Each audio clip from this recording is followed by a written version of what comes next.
We dug ourselves a hole. We didn't come out perhaps the way we would have liked, but we did fight back and went into overtime. Conditions were incredibly sloppy. I think some of the execution we need to firm up. You know, and it was heartbreaking. But we can't do anything about it. Now we have to just move forward. Coming up this weekend, or sorry, tomorrow, Oneonta comes for the home opener here. A team that beat you guys by a goal last year. Obviously, has to be on your mind a little bit. What do you know about this team?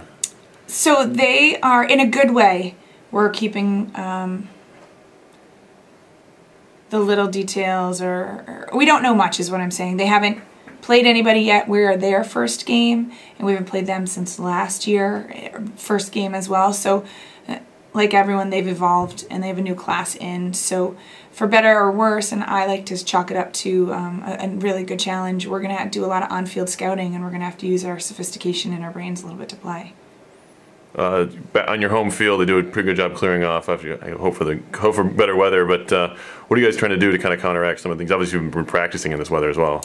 Yeah, so we do have to give kudos to our field crew. They do a great job of getting to our field and getting it cleared, which enables us to have opportunities outside when a lot of New England and the Northeast has been stuck inside with a good case of cabin fever. So we've been out in these conditions being the wind, the snow, the insane temperatures.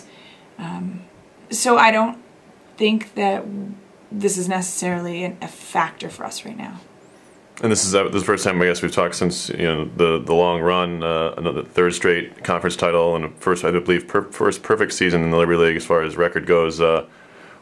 Obviously, it's a different group, but what is this team as expectations coming into the year? The expectations are the same, and I mean that in a good way. It's one thing to do well and succeed and have a winning season, and it's another thing to repetitively do that and have consistency and expectations. And so that's our expectation, is postseason, Liberty League Championship, NCAA tournament. And this group, especially the senior class, has their experience. They've seen everything that anyone could ever throw at us, so they know they've handled it, and they haven't handled it when they were young. They figured it out. So that right there is kind of what we stand on.